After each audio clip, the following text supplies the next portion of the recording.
Tertulia Ciudadana con Julián Camacho.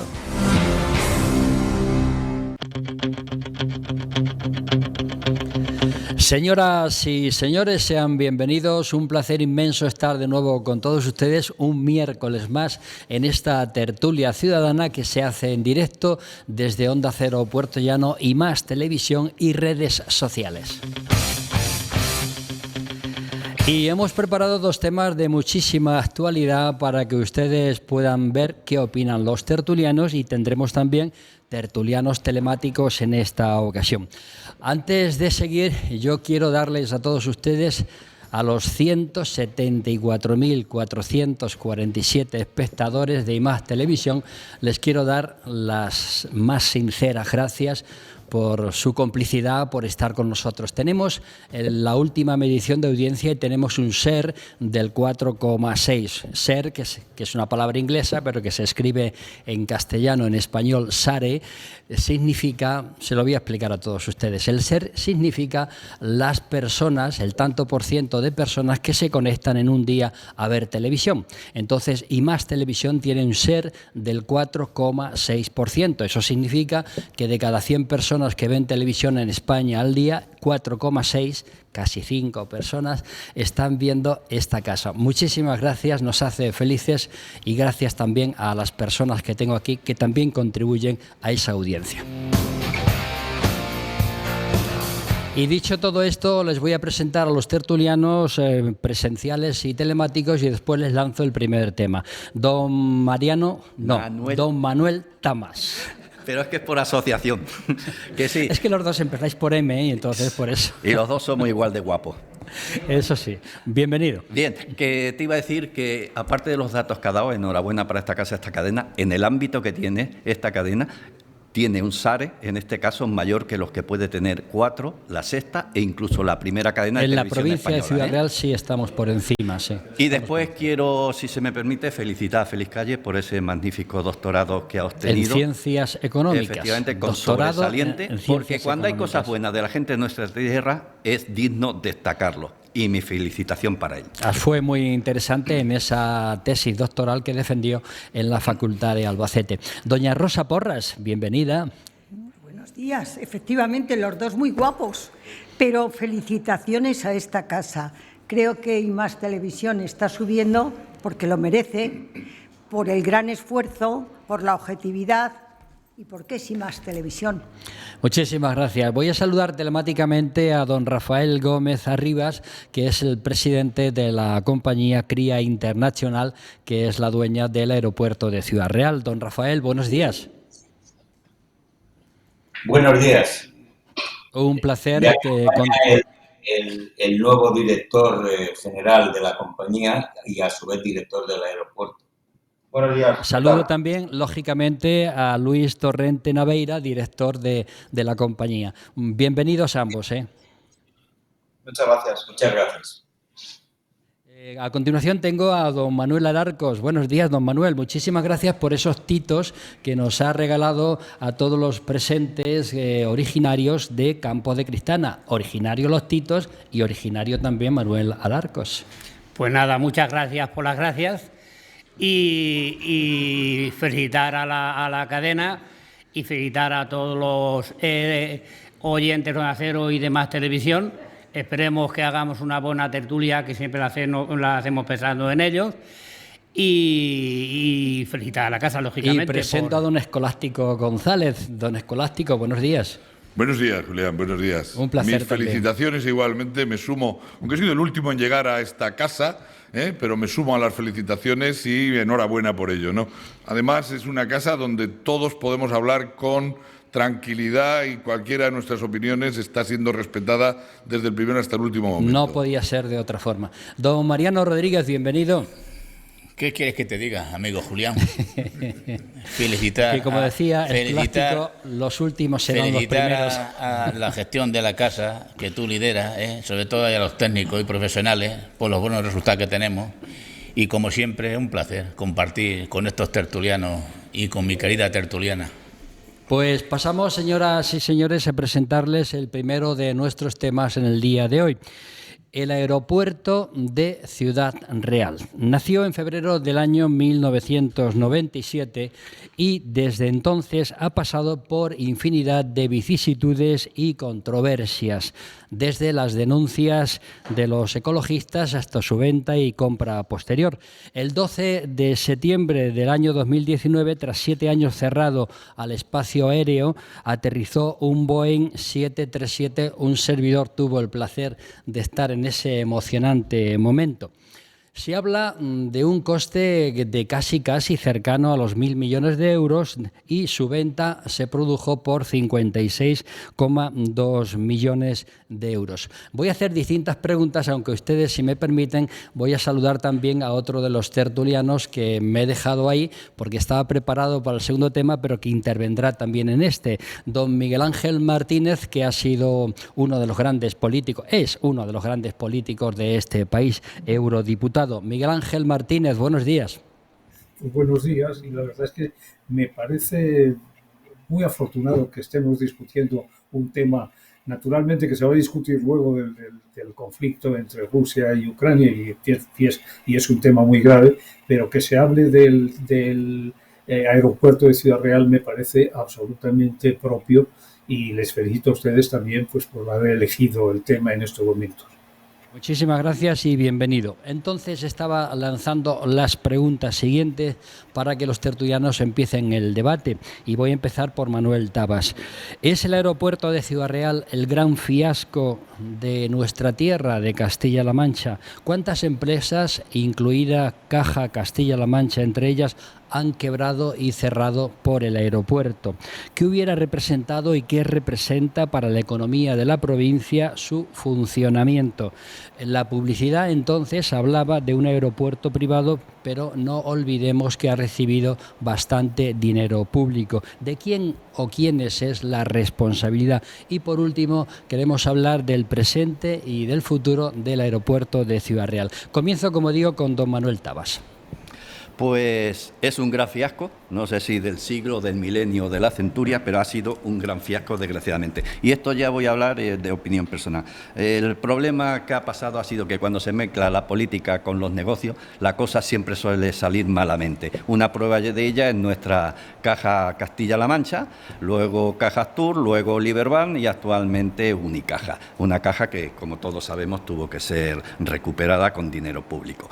El problema es que en aquellos años de bonanza económica parecía que el dinero público crecía en los árboles y lo único que había que coger es ordeñarlos como se ordeñan las aceitunas cuando viene enero. Y entonces todos los políticos, principalmente los locales, querían poner un aeropuerto en su ciudad de más de 50.000 habitantes y así no fue. Quiero rescatar unas palabras de Nemesio de Larra, entonces presidente de la Diputación, que vienen muy acorde con todo este tema. Él decía por entonces: los políticos de todo tipo nos rompíamos el culo por el aeropuerto. Y eso era cierto, porque efectivamente, aunque este aeropuerto nace con la gestión del Partido Socialista, en este caso de quien presidía Castilla-La Mancha, no es menos cierto que también cuando Cospedal llega al poder también se intenta reflotar el aeropuerto, cosa que no sale. Fue para mí el sueño de una noche de verano que se convirtió en la pesadilla del día siguiente, porque esto no solamente era el aeropuerto, era el reino de Don Quijote, que iba a ser Las Vegas en Europa, que iba a dar un montón de puestos de trabajo y un gran dinero iba a entrar a Castilla-La Mancha. Y el aeropuerto, un aeropuerto privado, pero de uso público, financiado con dinero público, iba a ser el encargado de interconectar todo esto. Y así salió. Era un aeropuerto con una de las pistas más largas de Europa, ¿cierto? Era un aeropuerto con una gran capacidad que podía albergar a casi 2,5 millones de personas, trasladarla y demás, y era un aeropuerto que iba a costar 500 millones de euros aproximadamente. Al final, en el año 2015, la deuda era inmensa y al final se llevó por delante a la Caja Castilla-La Mancha y se llevó por delante a muchos de los que invirtieron dinero en ese aeropuerto. Desgraciadamente, fantasma. Solo funcionó durante un año bien, que fue en el año 2009, que tuvo casi 55.000 pasajeros y 1 millón de toneladas que se fueron trayendo. Doña Rosa Porras. Yo creo que nos has hecho, Manuel, una exposición excelente y además casi poética, empezando por Don Quijote. Este aeropuerto es la historia de un despropósito. Efectivamente, lo ha dicho, el único aeropuerto, el primer aeropuerto internacional privado, con dinero público y con la política por medio. Malamente ha ocurrido todo lo que ha ocurrido. Era un aeropuerto que le iba a dar a la provincia, pues ¿qué le iba a dar? Comercio, infraestructura, trabajo, amplitud, aumentaría la población, España tendría una importancia importante y dentro de España Ciudad Real, donde está el aeropuerto, pero empezó mal y ya no solamente la financiación, que siempre ha habido problemas, sino que es que por pelearnos hasta por el nombre. Primero iba a ser Don Quijote, no gustó, luego iba a ser Aeropuerto Internacional Madrid Sur, Ciudad Real. A la Comunidad de Madrid dijo que ni hablar, que ese nombre no, se quedó solo Aeropuerto de Ciudad Real. Es decir, todo ha sido un despropósito sorprendente. Yo me acuerdo que hace unos años, anterior a esta venta de 58 millones, anterior a eso, un día me dijo nuestra querida amiga Soki, que ya no está aquí, ha aparecido un chino que ha comprado el aeropuerto. ¿Os acordáis? 10.000 euros. 10.000 euros, vaya, que nos podíamos haber puesto de acuerdo nosotros y comprarnos un aeropuerto. Este chino, ¿qué es lo que quería? Bueno, era una sociedad que se había creado 2 meses antes con 4.000 euros. Parece que detrás del chino había un nombre de una persona que no era chino y quería hacer, quería tener correspondencia un día sí y un día no con los países asiáticos, teniendo en cuenta que hoy día China es el dueño de medio mundo y donde está el dinero y el capital. ¿Qué hubiera sido de esta tierra? No sé qué pasó con el chino, pero cuando el chino presentó unos avales, porque el chino con sus 10.000 euros compró la autopista, los hangares y la torre de control, pero no el resto del terreno. Y cuando presentó una inversión de 100 millones de euros para las infraestructuras y las tiendas y todo lo que iba a poner, el aval no existía. Nueva subasta. Vamos a ver qué nos dice, qué visión tiene su dueño, don Rafael Gómez Arribas, presidente de CRIA. Buenos días a todos. Muchas gracias por darnos entrada en este foro, que yo creo que puede ayudar a clarificar la situación del aeropuerto en interés de todos, de nosotros y de la región. Yo creo que lo que se ha venido expuesto hasta aquí es realmente la verdad de lo que ha sucedido. No lo podemos nosotros confirmar porque no vivimos esas primeras etapas, pero lo del chino sí lo conocemos, los famosos 10.000 euros, ¿no? Y a partir de ahí ya es cuando nosotros tomamos una entrada en esta circunstancia. Seguimos avanzando, don Rafael, seguimos avanzando y vamos exponiendo, porque llegaremos a ese momento actual que se está viviendo. Manuel Alarcos. Pues nada, pues ¿qué puedo añadir a esto? Pues que yo recuerdo a los políticos de aquellos tiempos, entre ellos a nuestro querido Miguel Ángel Martínez, y los argumentos que ellos exponían, pues para mí eran convincentes, porque ellos hablaban de un aeropuerto que iba a dar vida a Ciudad Real, a la zona, que siendo como era Ciudad Real una zona de grande en cuanto a la caza, pues desde el punto de vista cinegético podía ser rentable. ¿Un fracaso? Pues sí, fue un fracaso económico. ¿Ilusión por el aeropuerto? Pues hubo muchísima ilusión en aquel momento. ¿Políticos que trabajaron para que ese aeropuerto llegara a buen fin? Hubo muchos, entre ellos Miguel Ángel Martínez. ¿Que no resultó? Pues no. Pero yo creo que todavía puede tener alguna utilidad el aeropuerto, porque si bien no desde el punto de vista de vuelos regulares de pasajeros, porque no hay para tal, sí puede ser bastante rentable desde el punto de vista de descongestión del aeropuerto de Barajas, tanto como aparcamiento de aviones como cargas. Vamos, creo que desde ese punto de vista puede ser rentable. Entonces, pues, que costó muchísimo dinero, que se vendía como un aeropuerto privado internacional privado, el primer aeropuerto privado internacional, pues cierto, pero ahí tenemos otros aeropuertos, como el caso del aeropuerto de Castellón, del famoso Fabra, que fue todavía más un despropósito muchísimo mayor. Escolástico González. Buenos días, otra vez. Bueno, yo creo que el aeropuerto, que ahora cumple 26 años, como bien decía Julián en la presentación, no conocemos toda su historia. Una parte, la parte que conocemos es la que han dado los medios de comunicación de la provincia y los grandes titulares a nivel nacional. El aeropuerto, yo creo que tiene 3 etapas perfectamente diferenciadas, ¿no? Tiene una primera etapa, que es la de su creación, hasta el año 2010, que se declara el concurso de acreedores, desde que empieza a gestarse, y que, curiosamente, en contradicción a lo que decía el compañero de tertulia, la primera idea se hace con el PP y con políticos del PP. Es decir, es verdad que después la primera sociedad, después de la Diputación, se forma con la Cámara de Comercio, con Juan Antonio León Triviño y con Nemesio de Lara Guerrero, pero empieza la idea con alcaldes del PP en Ciudad Real y con un presidente de la Diputación del PP y con un presidente de la Confederación de Empresarios o de CEPIM en aquel momento, que era también del PP, lógicamente. Pero bueno, centrando lo que iba a decir, hay 3 etapas perfectamente diferenciadas en estos 26 años. Hay una primera etapa de creación del aeropuerto y de construcción, que llega hasta el año 2010, desde 1997.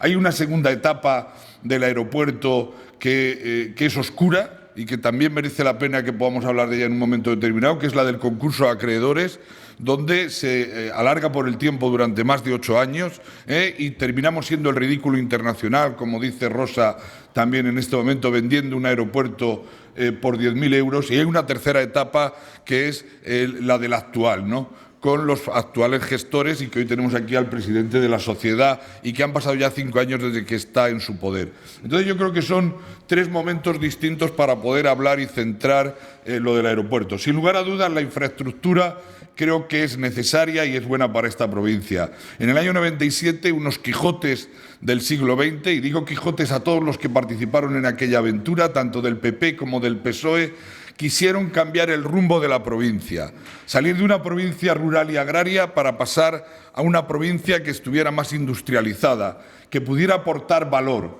más allá de lo que teníamos. Y eso era bueno, era bueno. Es posible que a algunos su propia fantasía de querer crear un aeropuerto internacional después les devoró la fantasía, su propia fantasía. Pero sin lugar a dudas la infraestructura se construyó, en el 2010 fue operativa. Tuvieron los primeros vuelos, tanto de pasajeros como de mercancías, llegada al aeropuerto, y una crisis económica como la del 2008 se llevó por delante algo que no estaba consolidado económicamente, porque todavía estaba con financiación incluso a corto plazo de las entidades, y si tenemos oportunidad después hablaremos de ello, de las entidades que lo habían financiado. Sin duda Pero permíteme en esta primera etapa que termine la misma diciendo que el aeropuerto es bueno para esta provincia, es una infraestructura es una infraestructura que, como cualquier infraestructura de transportes, nace y se crea para que vivan más de 100 años y solo ha pasado una cuarta parte de su vida, 25 años. Mariano Rodríguez. Quedan muchos años para poder disfrutar del aeropuerto. Yo, escuchando a los contertulios, yo de verdad con el tema del aeropuerto siento nostalgia, porque fue una etapa en la que yo entré en política bastante joven y donde en las comisiones de gobierno a nivel local se hablaba ya de la construcción de un aeropuerto y que al final se consiguió poner en marcha el aeropuerto. Yo recuerdo que el Ayuntamiento de Puertollano, junto con la Cámara de Comercio y el Ayuntamiento de Ciudad Real, fueron los primeros dineros que se pusieron porque apostábamos por una infraestructura como era el aeropuerto. ¿Por qué digo eso? Porque la provincia de Ciudad Real dio un cambio radical con la construcción del aeropuerto. Conllevó que Ciudad Real saliera de la autenticidad que tenía, que era una ciudad, era una provincia olvidada, y que con el tema de la puesta en marcha del aeropuerto, Ciudad Real y la provincia de Ciudad Real dio un panorama a nivel nacional, tanto a nivel nacional como internacional. ¿Qué conllevó esto? Que te voy a contar luego después la segunda pregunta. Pues que con la puesta en marcha del aeropuerto se pusieron en marcha una cantidad de infraestructura infinita, y uno de los mejores beneficiados fue el Ayuntamiento de Puertollano y la ciudad de Puertollano. Vamos con Miguel Ángel Martínez. Bueno, miren ustedes, la verdad es que lo que dice, todas las afirmaciones que se han hecho pues tienen base, ¿no? Es verdad que aquello en alguna medida pues fue como en el bolero, lo que pudo haber sido y no fue, pero y desde luego responsabilidad para que no fuera pues es fácil buscar ahora y echar a unos y a otros culpa en esto. La verdad es que no hubo nadie aquí con suficiente entidad de preparación y sobre todo de realización y sobre todo de cuentas, ¿verdad?, para hacer que lo que se había intentado poner en marcha pues diera los resultados que todos habíamos soñado. Y esto es verdad que hubo muchísima gente, yo soy uno de ellos, ¿no?, muchísima gente que soñó con el aeropuerto como una realización que podía, no voy a decir cambiar, si es que las cosas no se cambian así por la buena, no, cambiar, no, pero sí darle un empujón enorme a lo que era no solo Ciudad Real, sino el entorno de Ciudad Real, es decir, el entorno de Ciudad Real y Castilla-La Mancha concretamente. Por tanto, a mí me parece que, claro, es fácil, aunque lamentable, pues ahora lamentarnos mucho, decir, no, es que aquello no fue lo que podía haber sido, pues evidentemente que no fue lo que puede haber sido, porque lo que fue es lo que es, y lo que es no es excesivamente brillante, ni produce grandes expectativas. Ahora, yo estoy de acuerdo con lo que han dicho un par de tertulianos, en que yo creo que el momento no es un momento para denunciar lo mal que se han hecho las cosas y lo irresponsables que parecemos haber sido todos los que, habiendo intervenido, no hemos conseguido que este aeropuerto pues fuera lo que todos soñamos.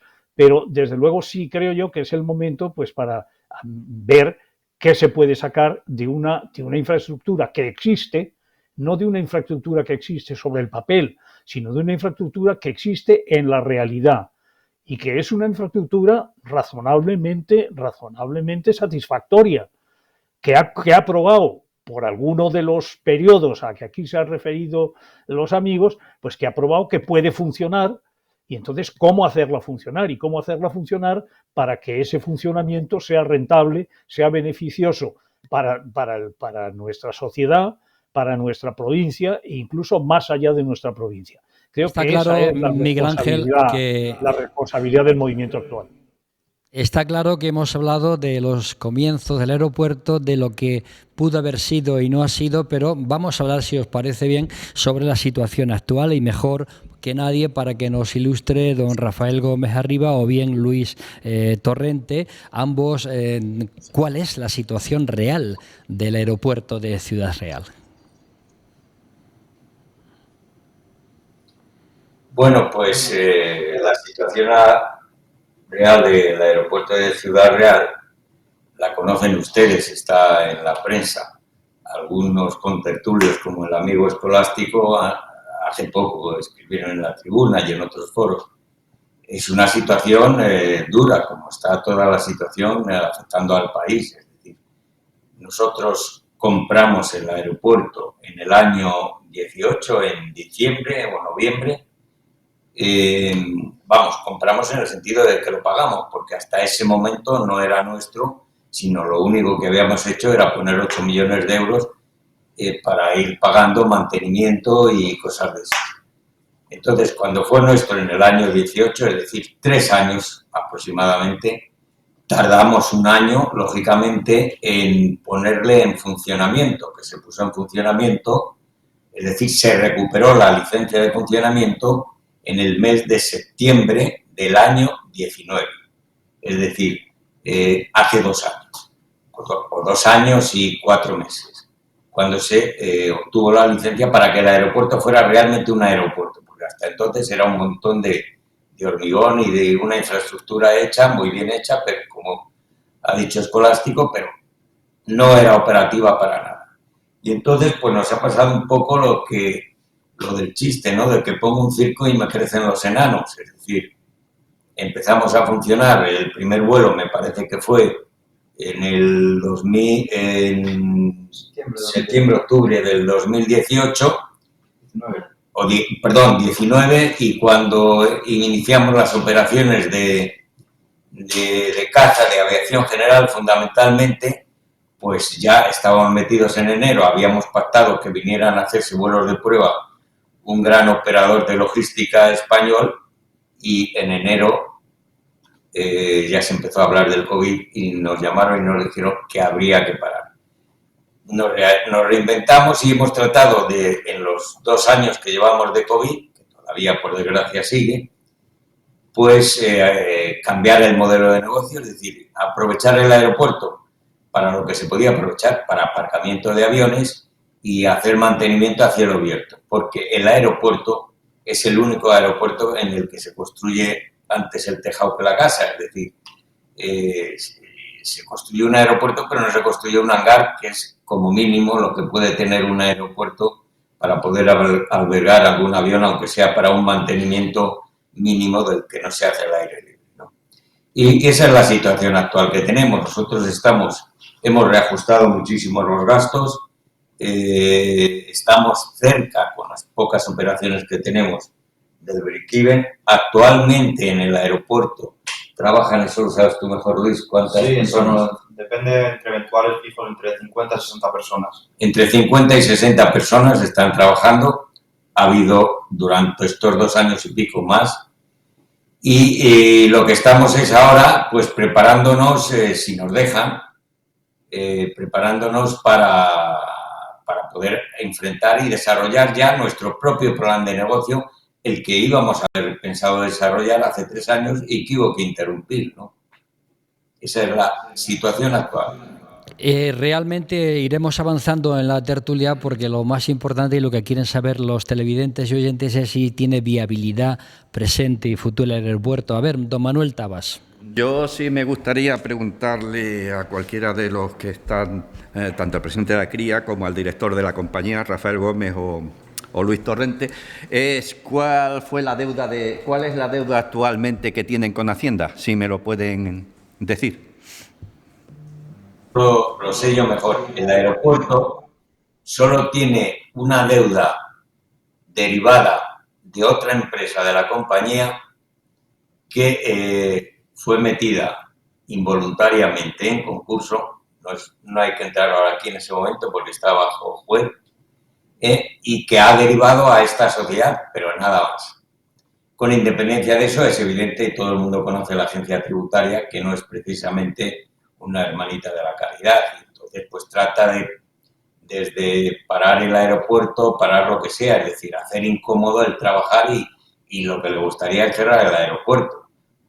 Pero la realidad es que nosotros somos corredores de fondo, yo al menos, y vamos a demostrar que somos capaces no solo de recuperar lo que hace 2 años tuvimos que interrumpir por la pandemia, sino multiplicarlo.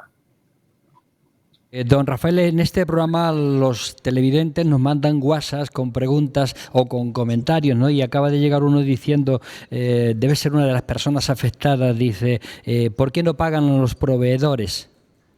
Yo se lo lanzo. Bueno, cuando compramos el aeropuerto, la deuda con proveedores era de millones, millones y millones.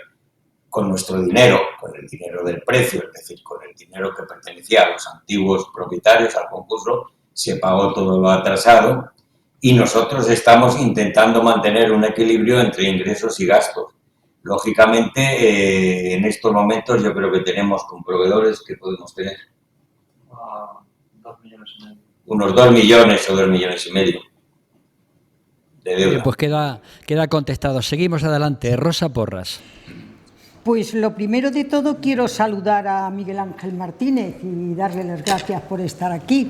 Es verdad que mis compañeros, que han sido muchos de ellos políticos, saben del aeropuerto bastante más que yo, pero siguiendo a Miguel Ángel de lo que es, quiero decir que, como decía Parménides, no quiero equivocarme, lo que es porque no ha podido ser de esta manera, de otra manera. ¿Qué es lo importante en estos momentos para el aeropuerto, creo yo? Que no se desprestigie, porque si había 60 naves 60 aeroplanos, digo naves, 60 aviones, y quedan solamente 30 y se han ido marchando por falta de confianza, una vez que llegue a un desprestigio total, relanzarlo va a ser muchísimo más difícil. Yo no sé cómo está el tema, pero si ahora mismo está paralizado y no se puede despegar y no se puede recibir, ¿qué pasa con los aviones que están aparcados o bien para conservación, reparación, mantenimiento y desguace, y uno de ellos se quisiera marchar si no hay permiso para despegar? ¿Qué ocurre? ¿Cuál sería la indemnización? ¿Cuál es el procedimiento? En todo caso, por Dios, que no se desprestigie más, que es importante para la tierra. Pediremos contestación después a don Rafael o don Luis. Manuel Alarcos. Estoy de acuerdo con Rosa, y efectivamente lo que tenemos que pedir es que el aeropuerto no se desprestigie, que el aeropuerto, la asociación que hay, CRIA, haga todo lo humanamente posible por sacar eso adelante y coger lo que se pueda, o bien mercancías, o bien estacionamiento, o lo que se pueda. Yo sigo pensando que como descongestión de Barajas, pues podría tener ahí una buena función. Y nada, pues apoyar desde aquí lo que podamos con nuestra opinión y desear que dentro de como dicen los viejos, del agua vertía, la mitad cogía. Escolástico. Bueno, muy bien. El aeropuerto llega a la provincia de Ciudad Real consecuencia de una infraestructura anterior, es decir, de la llegada del AVE en el 92. Posiblemente si el AVE no hubiera llegado en el 92 a la provincia de Ciudad Real, el aeropuerto no hubiera sido posible que se construyese en Ciudad Real. Dicho esto, me vas a permitir, porque se me ha olvidado, estaba pensando al mismo tiempo que felicite primero a Miguel Ángel por su libro del otro día. Si tú me permites, lo vamos a hacer en la segunda parte, porque estaba previsto en el guión, en la escaleta que hacemos los periodistas, felicitar a don Miguel Ángel. Pues o sea que no me lo... Yo además tengo ganas de ir a comprar ya su libro, es decir, que presentó bueno, después la semana hablamos pasada, de eso, ¿no? adelante, por favor. Entonces, como decía, el aeropuerto llega a Ciudad Real en el año 97 de la mano de la Cámara de Comercio, por hacer brevemente, porque había una infraestructura anterior que era el AVE, ¿no?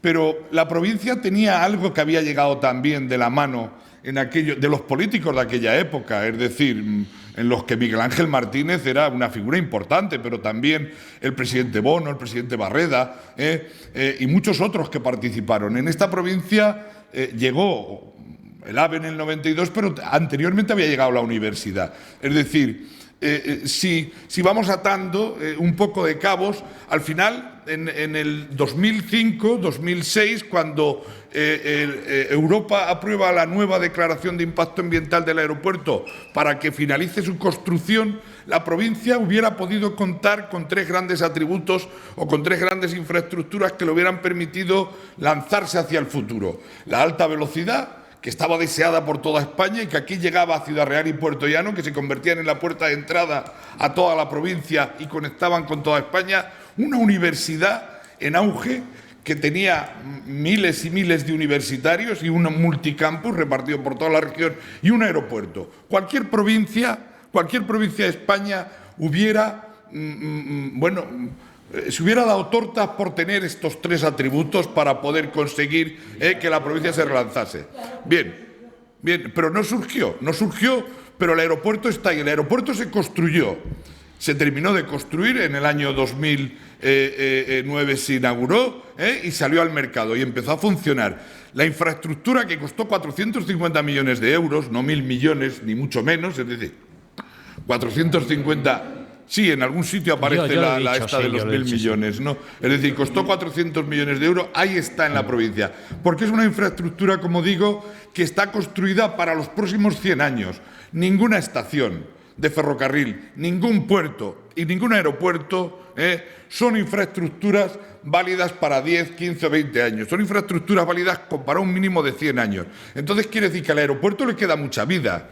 Mucha vida por delante. Lo que sucede es que en este momento, después de haber tenido la trayectoria que ha tenido, podemos hablar de su primera etapa, de su segunda en el concurso o de la tercera, donde actualmente la tiene Cría, el aeropuerto no da seguridad jurídica para que venga ningún inversor a la provincia en este momento, ¿no? Luego, el aeropuerto puede ser más un lastre que ninguna otra cosa para la propia provincia. Pero el aeropuerto, si se le cuida y se le sabe gestionar, hay aeropuerto para que en los próximos 75 años esta provincia pueda beneficiarse de una infraestructura. Actualmente, el comercio digital en el mundo, el comercio digital tal y conforme ha cambiado, utilizaría infraestructuras como la nuestra, como la de la provincia de Ciudad Real, con un aeropuerto internacional y estando cercanos a poblaciones como estamos de Madrid, para poder tener bases logísticas que lógicamente no llegan porque no tiene seguridad jurídica el propio aeropuerto. Mariano, ahí es donde nos tenemos que plantear el futuro del aeropuerto. Mariano Rodríguez. Claro, como dice mi compañero escolástico, es que ahora mismo la visión que tenemos de la puerta es catastrofista porque no funciona, porque tiene esto, pero no nos olvidemos que una infraestructura como es un aeropuerto, y bien gestionada, porque no nos olvidemos que de aquí a 4 días va a funcionar bien cerquita de nosotros una zona logística como en Alcázar, que se puede aprovechar el aeropuerto de Ciudad Real bien gestionado para el tema de carga y descarga, pero vamos, que el aeropuerto en sí, como he dicho antes, ha levantado sitios, ya ha levantado lugares y se ha aprovechado ciudades, por ejemplo, como Puerto Llano. Puerto Llano, aquí vino una red Virtu, que era una escuela de ingeniería única en España, era la que había. ¿Por qué? Porque en España no había ingenieros de ITV para los aviones, se formaron aquí. La suerte que tuvimos, o la mala suerte podemos decir, que duró 3 o 4 años, pero que la promoción que terminó están todos acoplados en todos los aeropuertos de España.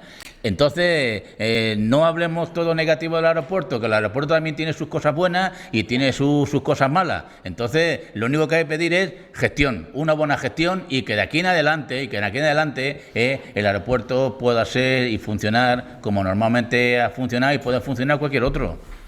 Voy a dar paso a Miguel Ángel Martínez y posteriormente a Luis Torrente, que contestará la pregunta que ha hecho doña Rosa Porras. Adelante, Miguel Ángel. No, yo he oído aquí ya a un par de personas, y a Escolástico en particular, señalar que el aeropuerto, cuyo presente es dudoso, tiene que tener futuro. Y esa es la responsabilidad de muchos de nosotros, o de todos nosotros, de todos los que son autoridades, instituciones, pero también del sector privado. Es decir, aquí tampoco ha habido un apoyo incondicional de parte del sector privado, que en muchos casos lo que ha hecho es devaluar, desprestigiar al aeropuerto. Entonces, me parece que este es el punto de partida, y las intervenciones de los dos últimos contertulios, pues a mí me llenan de esperanza. Yo creo que de esperanza y de corresponsabilidad para lo que haga falta hacer. Estamos en un momento en que tengan ustedes presente, en que España ha recibido y está recibiendo de parte de recursos de la Unión Europea cantidades que solo tienen antecedente en lo que fue el Plan Marshall al final de la Segunda Guerra Mundial.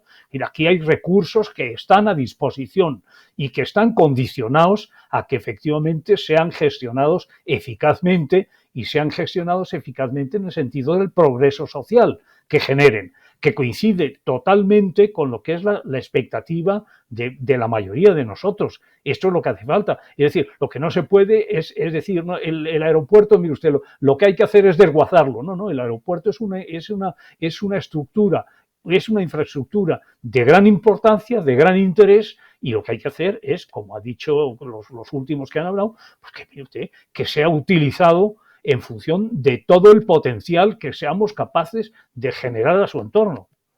Entonces, con Luis Torrente, que va a contestar acerca del despegue y aterrizaje de aviones que preguntaba Rosa Porras. Adelante, Luis. Buenas tardes. Yo quería contestar a lo que había comentado doña Rosa, y es que a veces parece que decimos que los medios de comunicación desinforman más que informan, pero a veces no solo son los medios, somos nosotros. O sea, lo que hace daño al aeropuerto y lo que hace que tenga esa mala reputación a veces es las cosas que se dicen sin fundamento sobre el mismo. El aeropuerto está completamente operativo, recibimos vuelos, salen vuelos, no hay ningún problema porque un avión se quede encerrado en el aeropuerto, no vaya a poder salir, o vamos a tener que pagarle algo a una indemnización, eso no es así. Estamos recibiendo vuelos y sacando vuelos. El único impedimento que tenemos es que no podemos acoger vuelos de carga ni de transporte comercial de pasajeros, que esta limitación será levantada una vez tengamos en marcha la empresa de seguridad privada. Y del tema de los aviones que tenemos, pues también las cifras hay que darlas cuando se conocen. Hemos tenido 78 aviones aparcados en simultáneo. 80. Y ahora tenemos 38 aviones aparcados. Estamos pendientes de que se vayan algunos y de que entren otros nuevos. Al final, se van aviones, es cierto, no es una cuestión de, o no lo sé, no lo creo, que sea una cuestión de una mala gestión del aeropuerto, es una cuestión de la recuperación de la aviación. Vendrán nuevos, porque hay aerolíneas que aún no consiguen recuperarse. Y bueno, estamos también en vías de desarrollo y buscando financiación para construir hangares que va a permitir que ampliar nuestro portfolio de servicios y podamos atraer nuevos negocios. Hay una pregunta que quieren hacer directamente al señor Gómez Arriba y le preguntan por WhatsApp, díganos realmente la verdad si usted tiene puesto a la venta el aeropuerto de Ciudad Real. Mire, el aeropuerto de Ciudad Real, menos el chiste ese de llegar a mi despacho a alguien a vendérmelo de nuevo cuando ya lo habíamos comprado, que estoy seguro que acabará sucediéndome, si no he recibido más a lo largo de los 6 años que llevo relacionado con el aeropuerto y de los 3 últimos en que fue comprado, en que está comprado, si no hemos recibido 20 o 30 o 40 o 100 llamadas, algunas visitas de gente diciendo que sabe de buena tinta, que está en venta y que si lo quiero vender y que lo quiero comprar, pues yo digo ser idiota, pero a todo el mundo le digo que no está en venta y que no lo quiero vender y ya está. Oiga, si alguien viene aquí y me dice, mire, aquí tiene usted tanto y yo ese tanto me parece bueno, pues lo vendería. ¿Pero eso supone que el aeropuerto deje de funcionar? No. Evidentemente el aeropuerto no está en venta, nunca hemos contemplado la venta, sería una locura venderla ahora. Todo el que se aproxima ahora queriendo comprar el aeropuerto piensa, estos tíos están ahogados. Eso lo llevo yo oyendo desde que yo tenía poca edad. Debe ser que los de pueblo no debemos tener derecho a ser ricos, pero en fin. Y piensa sacar, por eso, un precio, decir, ¿cuánto ha pagado en el concurso? 60. Este por 30 te lo quita ahora. Es decir, ni se quiere vender. Si se quisiera vender, lo que hay que hacer en el aeropuerto es ponerle en valor. Poner en valor el aeropuerto, desarrollar su plan de negocio, son 10 años. Desgraciadamente, ha habido 2 años, que son estos 2 primeros, que no están contemplados en esos 10, que ha habido que ponerse a vender gasolina y a vender plazas de garaje, por así decirlo, de avión, porque no había otra manera de tener ingresos. Somos un aeropuerto privado, con sus ventajas y sus inconvenientes. Y ese es el tema. Y entonces el aeropuerto... ¿Me permites un minuto de lo que ha dicho Escolástico? Le quiero corregir un poco. No es seguridad jurídica lo que le falta al aeropuerto. Está a nombre de una persona, una compañía limitada, inscrita en el registro. Está totalmente pagado el aeropuerto. Su tasación actual es del orden de los 700 millones de euros. Su pasivo circulante está en el orden de los 2 millones y medio, la cifra que yo he dicho antes. Y eso no es falta de seguridad jurídica, es decir, tiene el presidente, no sé qué, tiene todo. Lo que le falta es confianza de la gente. Tiene un riesgo reputacional terrible de que se hizo mal la compra, que si hubo chanchullos en las operaciones, que yo no me lo creo, digo anteriormente, es decir, que si ahí todo el mundo se ha llevado dinero, que si no sé qué, todo eso es mentira. La única realidad que nosotros contemplamos es que hubo un concurso, tuvimos que poner el dinero a duras fuerzas y además cuando íbamos a encontrar quién nos lo ponía, que era un fondo inglés, a ese fondo inglés le asustaron unos correos falsos producidos por alguien, no lo sé. Algunos dicen que la agencia tributaria, yo creo que no, es bastante más seria que para eso. y el fondo inglés nos dejó la víspera. Y tuvimos la suerte de que a mí me debía el Estado, la Administración, 87 millones de euros, y con esos millones pagué los 56 que me pedía el juzgado. Entonces sí que fue nuestro el aeropuerto, que fue en el mes pues yo creo que fue el mes de octubre o noviembre, no recuerdo mal, del año 18 o diciembre. Entonces, esa falta de reputación no se ha podido superar. ¿Por qué? Porque en 2 años de funcionamiento, donde el aeropuerto está intentando salir adelante en una situación de pandemia, donde todos los aviones se han quedado parados, nadie les mantiene, nadie tal, es imposible. Rafael, Perdón, entonces, para finalizar el tema, ¿podemos tranquilizar a la gente de Castilla-La Mancha, a la gente de Ciudad Real, sobre la viabilidad del aeropuerto de Ciudad Real? ¿Veremos y seguiremos viendo aviones que aterricen y despeguen? Yo le paso la opinión a mi colega, que es ingeniero aeronáutico también, y director Luis, y les va a decir su opinión. Bueno, yo creo que es un proyecto viable, yo creo que hay que apostar por él. Tiene un plan de negocio bien basado, con buen fundamento que hay que estudiar, hay que intentar llevar adelante y estoy seguro que puede generar muchísimo trabajo y muchísima riqueza para la provincia y para la comunidad. Yo creo que es importante que entre todos, como decía antes, apoyemos el aeropuerto, intentemos sacarlo adelante entre todos y dejemos ese fantasma, esa nebulosa de reputacional tan mala que tiene e intentemos apoyar el desarrollo del mismo. Bien, pues yo les voy a dar ya por finalizado su intervención. Aquí ya nos quedamos con otros temas, aunque quiera postillar algo doña Rosa Porras. Quería decir que lo que me parecería doloroso es que perdiera prestigio, porque efectivamente hay que recuperar confianza. Yo, como castellano-manchega y además viviendo aquí, estaría encantada que se reflotara el ayuntamiento, por favor, el aeropuerto, que fuera bien, que tuviera mucho auge, mucho movimiento, y desde luego les felicito a ustedes. No quería decir otra cosa. Escolástico, y nos vamos. Solo un minuto, espero no dedicar más tiempo. La seguridad jurídica no es que los papeles de la sociedad estén en regla. La seguridad jurídica es que cualquier operador que quiera venir a instalarse al aeropuerto tenga confianza en que cuando esté instalado en él los vuelos se van a poder seguir realizando. Porque cualquier persona que quiera desarrollar el comercio dentro o el transporte dentro del aeropuerto va a hacer inversiones importantes en sus terrenos de hangares o de cualquier otro tipo.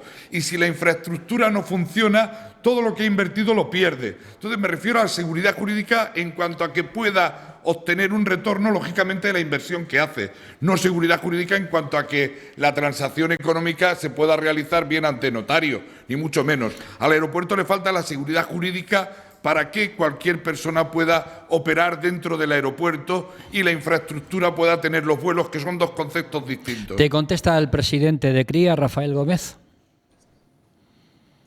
Discrepo de ti, seguridad jurídica no le falta. Lo que le falta es seguridad de que, por ejemplo, dentro de 2 años va a seguir funcionando, que es a lo que se refiere Escolástico. Esa seguridad de funcionamiento, como he dicho antes, solo la puede dar la confianza. Es decir, imagínense que en vez de ser un señor normal, como soy yo, es un señor que le han tocado 5.000 millones en la lotería y que decide comprar el aeropuerto y qué bien, ya el aeropuerto va a funcionar. A los 2 años, si ve que pierde 30 millones de euros, pues no hay seguridad para nadie. Actualmente, el aeropuerto, créanme, tiene seguridad jurídica. Imagínense que yo me muero mañana. Imagínense que entra en concurso mañana. El aeropuerto sigue funcionando. El señor que hace su inversión allí sigue funcionando. Ha habido un error que el señor Escolástico se le ha olvidado recomendar cuando el aeropuerto fue al primer concurso. Y es que se perdió la licencia y se cerró. Bastaba con que se hubiera hecho un vuelo al año de reconocimiento de pista, de calibración, de cualquier cosa, para que el aeropuerto no hubiera perdido la licencia. Un aeropuerto sin licencia, sin estar abierto al tráfico, no sirve de nada, sirve menos que si fueran terreno rústico. Entonces, eso es lo que pasa. Y eso, suponiendo que el aeropuerto entrara en concurso, que a lo mejor es lo que el señor o algunos piensan que puede suceder, no va a suceder nunca lo de que se quede sin funcionamiento, salvo que fuera una torpeza del juzgado o de los actuales o de los que fueron, en su caso, administradores concursales.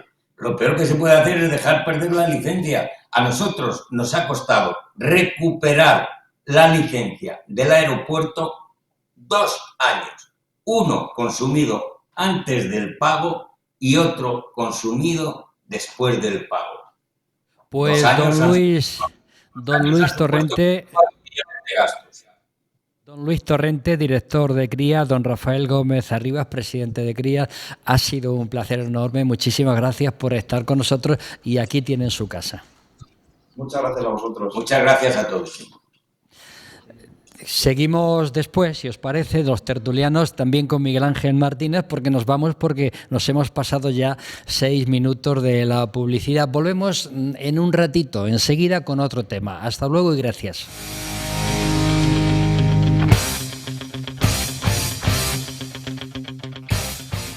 Soy incondicional de Cuéntame. Incondicional hasta el punto de que me veo programas repetidos.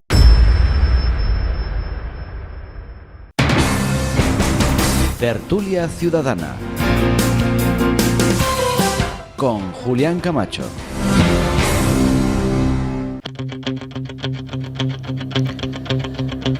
Seguimos con todos ustedes en la Tertulia Ciudadana, seguimos en directo en Onda Cero Puerto Llano y Más Televisión y redes sociales.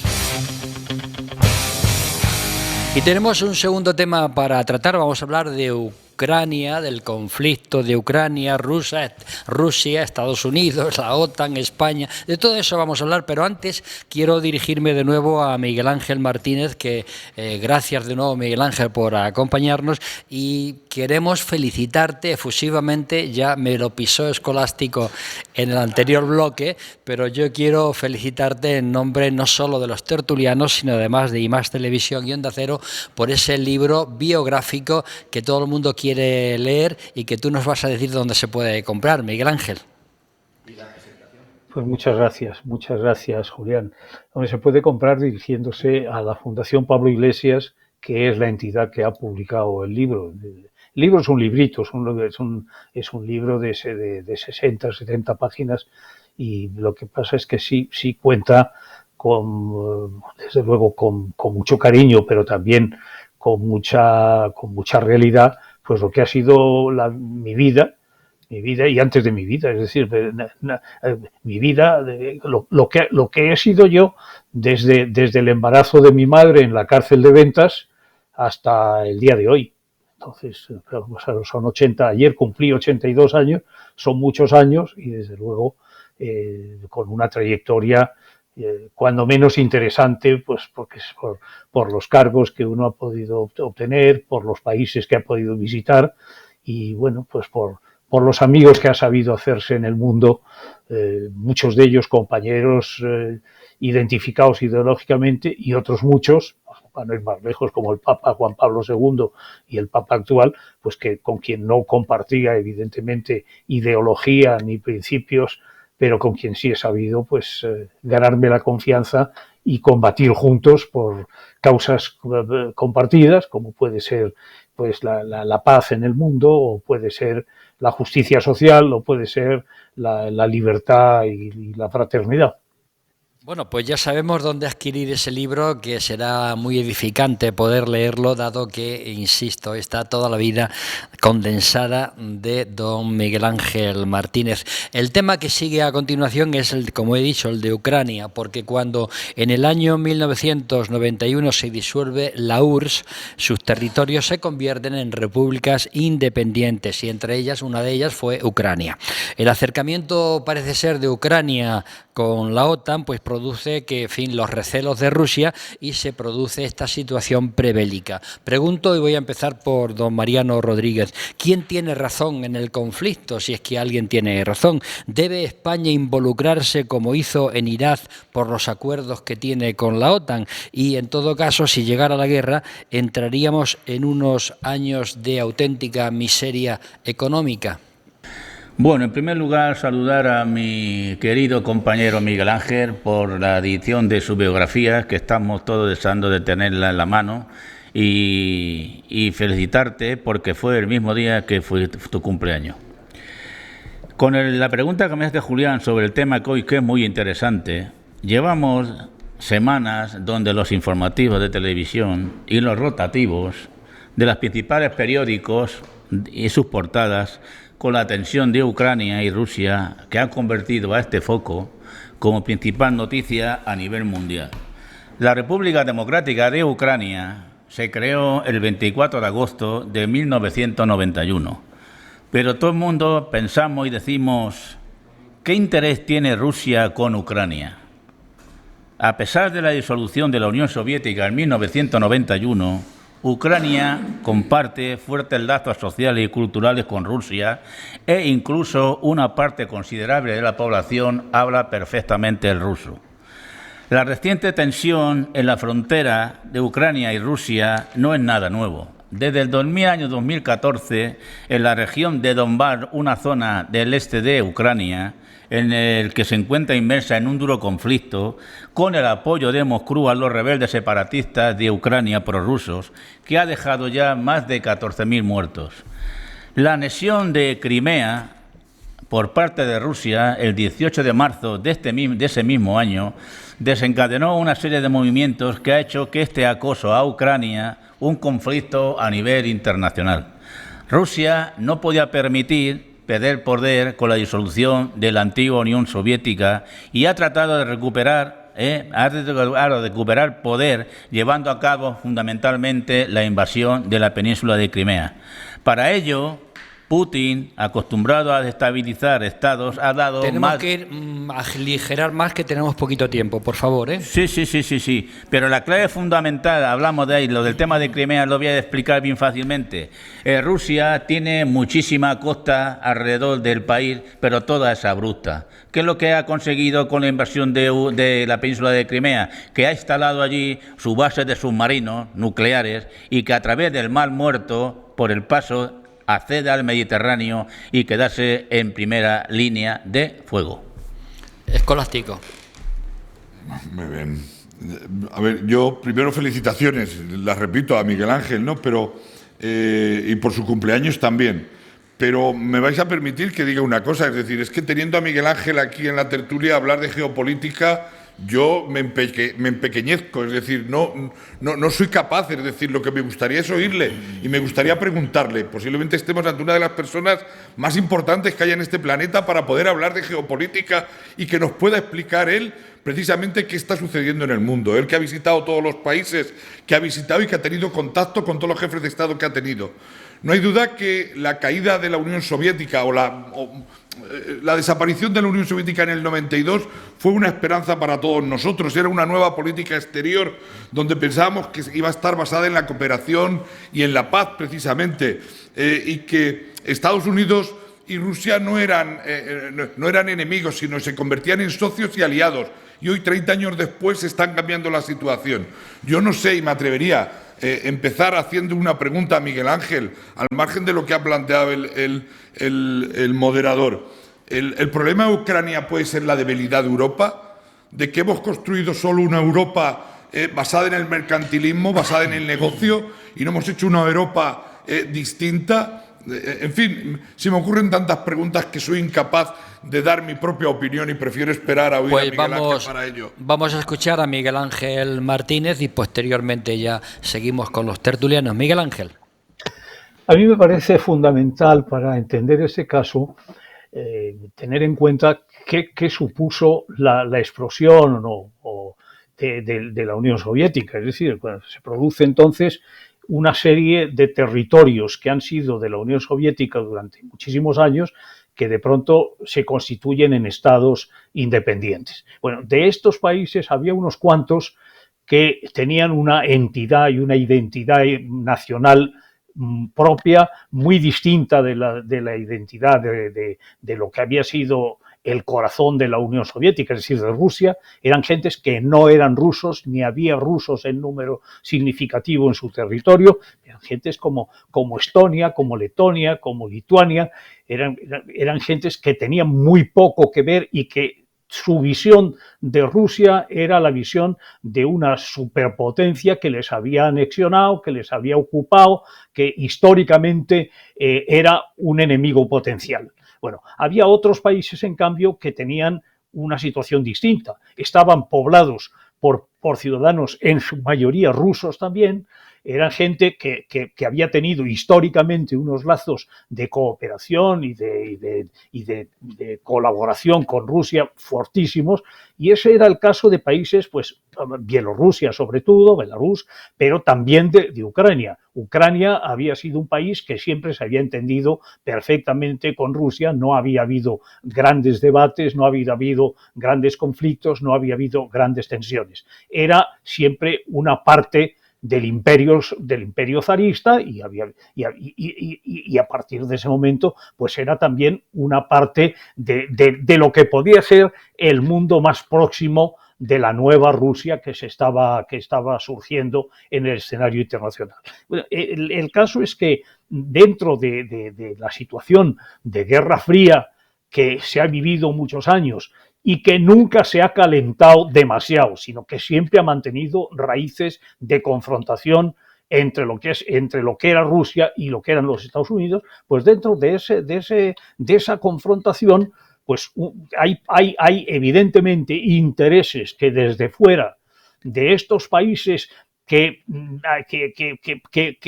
eran potencialmente hostiles a Rusia, pues ha habido siempre un trajín y un hurgar para ver desde los Estados Unidos cómo se puede movilizar a estos territorios. Y entonces yo creo que hay que entender que es en una pretensión de Estados Unidos de no dejarse comer terreno en el mundo de parte de Rusia de ninguna manera, pues el decir, no, pues mire usted, Ucrania es un país que tiene todo el derecho a elegir, y tiene razón, a elegir sus aliados, a elegir su política exterior, y en esa situación llegamos. Es decir, ¿qué quiero decir con esto? Quiero decir con esto que yo estoy apoyando la posición de Rusia respecto de Ucrania. No, mire usted, yo la posición de Rusia pues no la puedo sostener, pero sí la puedo entender. Puedo entender sobre todo que en Ucrania la mayoría de la gente es gente que lo que habla es ruso, y que es gente que la historia de su país es una historia absolutamente vinculada a lo que hoy es Rusia. Y entonces hasta el punto de que hay territorios que son exclusivamente de población rusa, son los que ahora se llaman partes de territorios que han pedido la rusificación y que han pedido la independencia para esperar, la independencia de Ucrania. Es decir, entonces Ucrania está... Yo conozco bien Ucrania, es de los países que sí conozco. En el museo que se está creando respecto de mi trayectoria histórica, que está en Alcázar de San Juan, una de las cosas que hay son las condecoraciones que yo he obtenido de decenas de países. Bueno, pues de Ucrania es de los pocos países donde tengo 2 condecoraciones. Y también tengo que decir que allí se ve, en ese museo se puede ver una pancarta sobre un acto en Ucrania, que es el acto en el que yo he participado con más personas. Había más de 400.000 personas en aquel acto en Kiev.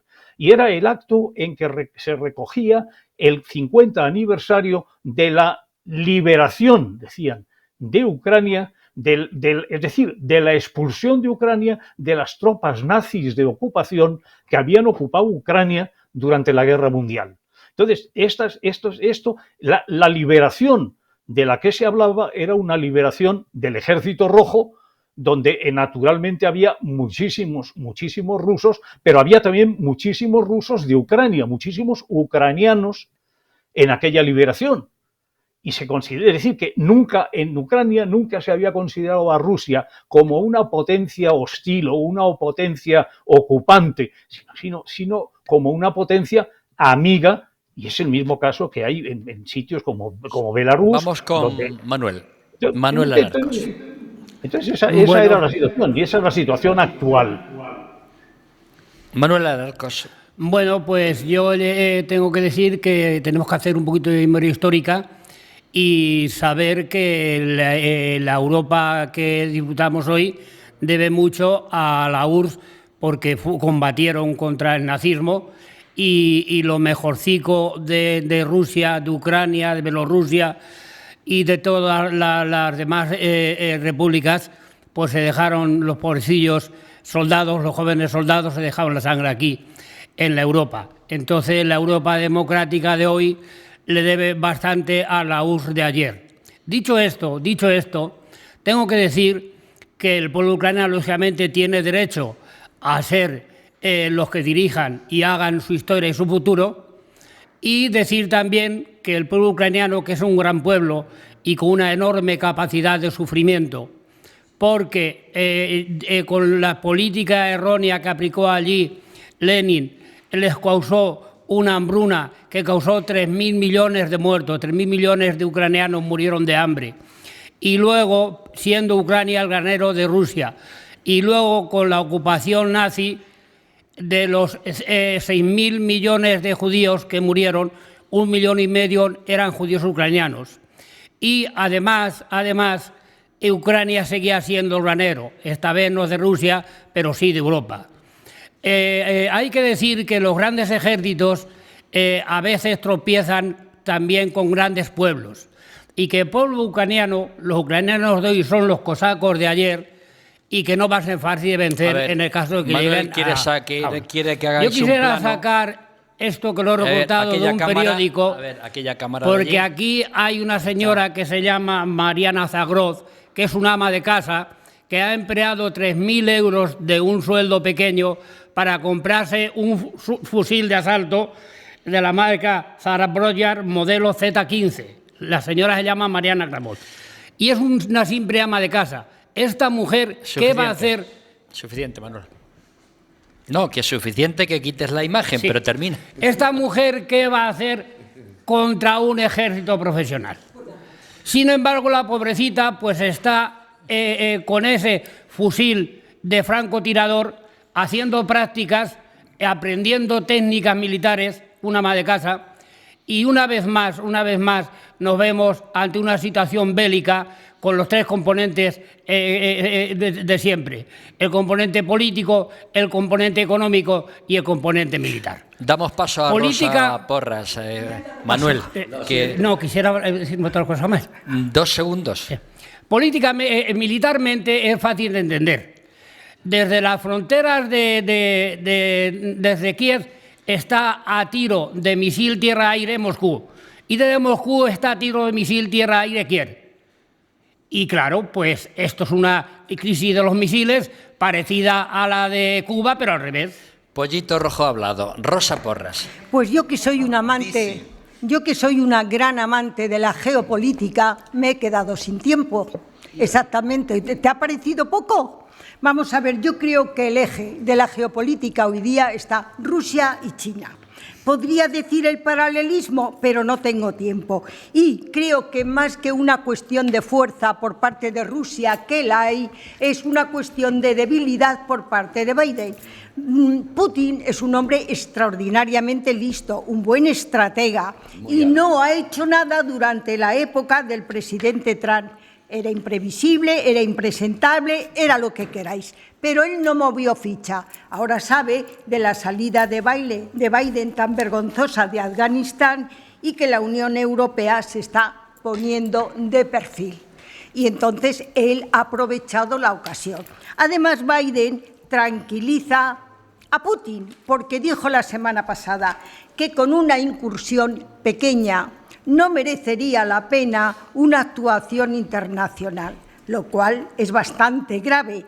¿Y qué dijo Vladimir Zelensky, el presidente de Ucrania? Que no hay intervención pequeña ni país pequeño, solo hay países soberanos que se merecen el respeto del resto de los países. No puedo continuar porque le toca a mi compañero y me he quedado en mi tema favorito. No va Manuel a faltar Tabas. tiempo en este tema. Vamos a ver, tanto Rusia como Ucrania tienen raíces eslavas y todos los dirigentes rusos como ucranianos siempre lo han considerado como un solo país. Bien es cierto que en el 91, cuando se forman las tres repúblicas, que es Rusia, Bielorrusia y Ucrania, se intentó formar una comunidad de Estado independiente, un tipo de Commonwealth como tenían los ingleses. Bielorrusia entró enseguida, pero Ucrania tiene dos frentes. Uno, el oriental, que mira a Rusia, y que, como bien habéis dicho aquí, no solo se habla ruso, sino que está prohibido hablar ucraniano. Los productos son rusos, el dinero es el rublo ruso y todos los materiales son rusos. Y la parte occidental, que ha mirado siempre a la Unión Europea y hacia la OTAN. Ya en el año 2008, George Bush quiso integrar a Ucrania en la OTAN. Y enseguida Rusia movilizó sus tropas. Como bien ha dicho Pollito Rojo, nuestro amigo Manuel, ¿por qué? Porque está al lado de Rusia, lo mismo que Cuba estaba al lado de Estados Unidos y por eso se formó la crisis de los misiles. Entonces Rusia movilizó su ejército, Inglaterra y Francia enseguida intervinieron y dijeron, quieto ahí parado, porque el gas ruso es el que va a Inglaterra y a Francia. Nosotros dependemos de Argelia y entonces los estados europeos que dependen del gas ruso no quieren cabrear al oso ruso. 30 segundos. Quiero deciros que va a haber un conflicto bélico sí o sí, con Putin, con Obama se perdió Ucrania y con Biden se perdió Crimea y ahora con Biden se va a perder Ucrania. Hay 4 posibles escenarios, tú dices que no, lo veremos, hay 4 posibles escenarios. Que la OTAN negocie a la baja, es decir, que admita solamente que ni Crimea, ni Bielorrusia, ni Georgia entren en la OTAN, en cuyo caso, que es una negociación a la baja, Rusia siempre dejaría tropas en la frontera para controlar.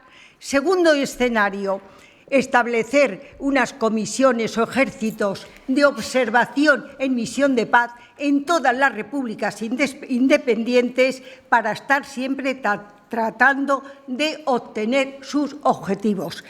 Tercer escenario, que no se cumpla nada de esto, en cuyo caso Rusia avance, no sé el nombre del río Dnieper, y cerrar la frontera, no sé cómo se dice, cerrar toda la frontera de Ucrania, salida al mar, que es al Mar Negro. Esos son los 3 escenarios, porque ya el último sería un escenario de gran envergadura internacional. Y si le saliera bien a Rusia, China aprendería y rápidamente querría anexionarse Taiwán. Me he quedado sin tiempo. Miguel Ángel Martínez, ¿va a haber guerra o no va a haber guerra? Yo creo que no va a haber guerra, pero para que no haya guerra, lo que debería hacerse, entiendo yo, desde países como España, es apaciguar y, sobre todo, llamar al orden a los que están hurgando para que la situación, que la tensión interna misma de un país como Ucrania, pues no genere una movilización antirrusa, antivecino. Yo creo que tenemos que entender que a todos nos conviene una buena relación entre lo que es Rusia y lo que es Ucrania. Me parece que eso que ha sido la historia de los dos países, de los dos pueblos o de todos los pueblos de esa región, me parece que es lo que nos conviene a los demás. Que no se hurgue para buscar una agitación de Ucrania contra Rusia, porque una agitación de Ucrania contra Rusia es una agitación contra Rusia, es decir, contra la segunda o tercera potencia nuclear del mundo, y esa agitación movida sin ninguna duda también desde los Estados Unidos. Miguel Ángel te hace una pregunta, Rosa. Perdón. Te va a hacer una pregunta, Rosa. Sí, por favor. Miguel Ángel, teniendo en cuenta lo fraccionada que está la sociedad ucraniana y el peligro que representa, tanto si entra en la OTAN como si la invade Rusia, ¿tú no crees que una posición cómoda sería que Ucrania fuera neutral en todo caso? Es que eso es lo que yo pienso. Ucrania, por el momento, es una potencia neutral. Y entonces yo lo que creo es que eso debe llevarnos a querer de nuestra parte que Ucrania sea una potencia que se entienda bien con todo lo que es la Unión Europea, que llegue incluso a integrarse en la Unión Europea. Yo creo que esa es una posibilidad.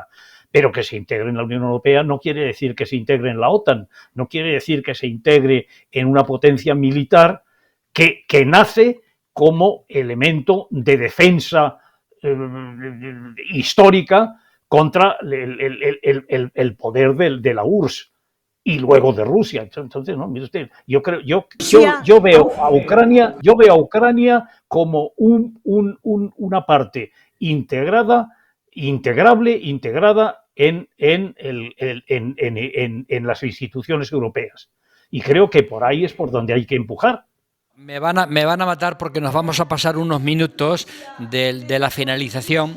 Reconoce la soberanía de Ucrania, pero bien claro dice que es una soberanía limitada. Perdóname, Julián. Nada, si nos vamos a pasar, pido, compañeros, vamos a pasarnos 2-3 minutos de nuestra hora de finalización, porque a mí me interesaría mucho que me dijerais si la postura de España es la correcta, si España tiene que seguir lógicamente las directrices de la OTAN o si realmente tendríamos que ser un poco más neutrales, ¿no? Eso quiero preguntaros muy brevemente a cada uno y nos vamos, venga. Desde el año 99 en que España ingresa en la OTAN, pertenece a toda la estructura, incluida la militar. Como socios tenemos que hacer lo que nos corresponda. Si tenemos que participar en una futura guerra que no va a producirse, porque ni a Europa le interesa y menos a Estados Unidos mandar soldados allí.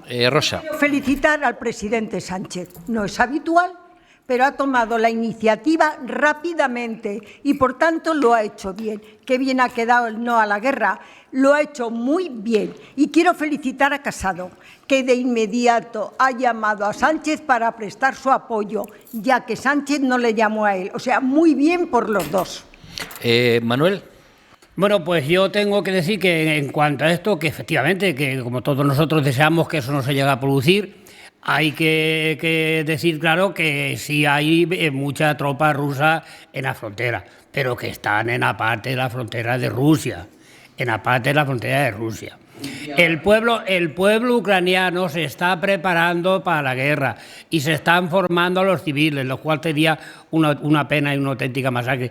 Yo deseo y pido por nosotros, por los españoles y por los europeos que eso no se llega a producir, porque tengo un nieto en edad de tener que ir allí a ayudarle, a echarle una mano. En cuanto a los ucranianos, no me cabe ninguna duda de que ellos están, vamos, de corazón, preparados para defenderse contra una posible invasión rusa. Sería muy triste que amas de casa, como esta foto que yo he enseñado, tuvieran que terminar con un fusil de francotirador disparando a unas tropas de élite como son las tropas rusas. Ojalá, hay que desear y que la diplomacia, nuestro querido José Borrell, luche todo lo que pueda, que se quite horas de sueño para defender la diplomacia, para que esto no se llegue a producir. Escolástico.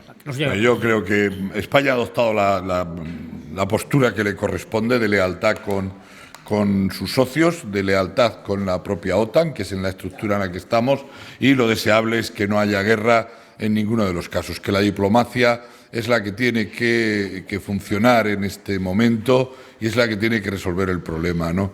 Y especialistas como en la diplomacia y en geopolítica como Miguel Ángel, que él ya está jubilado, pero los que le han sucedido seguro estoy que sabrán sacarnos de esta situación, aunque se mantenga la Guerra Fría, que eso genera también intereses económicos, porque detrás de la Guerra Fría también hay intereses económicos, no hay duda. Mariano. La OTAN sabe muy bien los acuerdos de cada país y sabe las misiones que puede encomendar a cada uno de ellos. Y uno de ellos está reflejado bien claro en el acuerdo, el que dice que la participación de España en la alianza no conllevaría su incorporación a la estructura militar integrada. Por eso te digo que la OTAN los conoce. Las últimas palabras sobre este tema las tiene Miguel Ángel Martínez. Adelante. Sí, yo creo que por parte nuestra, yo creo que lo que tenemos que hacer, yo es que estoy en el no a la guerra, pero no la guerra en el sentido de actuar con todas nuestras fuerzas. Y mire usted, nosotros, me hace gracia cuando se dice, es que la OTAN va a decidir lo que decidamos nosotros, porque nosotros somos parte de la OTAN y por lo tanto nosotros tenemos un poder notable en las decisiones que toma la OTAN. Es decir, la OTAN no es una estructura en la que nosotros estamos para obedecer lo que nos dicen otros, sino que estamos para participar en lo que nos parece que más interesa a nuestro país, que es lo que debe, a mi modo de ver, lo que le interesa a la OTAN en este momento. En cualquier caso, yo también creo que hay que evitar que haya una guerra, que para eso hay que buscar la distensión mayor posible entre Rusia y sus vecinos y ex repúblicas de la URSS, pero desde luego tiene razón el gobierno norteamericano cuando dice, mire usted, es que cada país es dueño de decidir, cada país independiente es libre de decidir dónde quiere asociarse. Desde luego yo entiendo que si cada país es libre, Ucrania es libre de decir que se quiere integrar en la OTAN, pero los países de la OTAN somos libres de decidir que no nos interesa ni nos conviene la entrada de un país que automáticamente podría ser una potencia hostil, militarmente hostil al vecino ruso, que es quien si actúa, no va a actuar solo contra Ucrania, va a actuar contra todos nosotros. Don Miguel Ángel Martínez, mucha suerte con ese libro, enhorabuena de nuevo y muchísimas gracias por tu intervención un día más. Julián, que conste que el libro es un libro sobre mi vida, pero es un libro escrito por un historiador y un investigador, que es además un investigador de la Universidad de Castilla-La Mancha, profesor de Castilla-La Mancha, y que a quien yo tengo que dar las gracias, porque el libro habla de mí y habla de toda mi vida, pero el libro lo ha escrito él y lo ha trabajado él a lo largo de muchos meses y con un esfuerzo. Es el protagonista, por eso, tú eres el protagonista, por eso lo digo. El protagonista, pero el que se lo ha trabajado es este Sergio Molina, que es de Albacete, por cierto, y que ha sido quien ha conseguido la publicación del libro por parte de la Fundación Pablo Iglesias. ¿Qué quiere decir Pollito? A ver, ¿qué quiere decir Pollito? No, pues yo, Miguel Ángel, Dios haya saludado, darte la enhorabuena por el libro y decirte que me traes grandísimos recuerdos de cuando siempre te teníamos allí dispuestos en Campo de Ritana. Pero eso se lo cuentas luego en privado, ¿vale? Y que eres un político al que has admirado siempre y que leeré el libro biográfico. Claro, rojo. Cuando él tenga su libro, pues ya se lo enviaremos también a Miguel Ángel Martínez. Miguel Ángel, muchísimas gracias. Hasta otro día. Que sigas así de bien. En particular, gracias. Don Manuel Tabas. Manuel Tabas, muchas gracias. Igualmente a todos. Doña Rosa Porras, muchísimas gracias. Muchísimas gracias. Leeré tu libro, Miguel Ángel. Don Manuel Alarcos, que suena un teléfono, no sé de quién es. Don Escolástico González. Gracias a todos vosotros. Don Mariano Rodríguez. Un placer, como siempre. Y a ustedes, señoras y señores, muchísimas gracias a esos 174.447 espectadores. Hasta la semana que viene y que sean felices. Cuídense.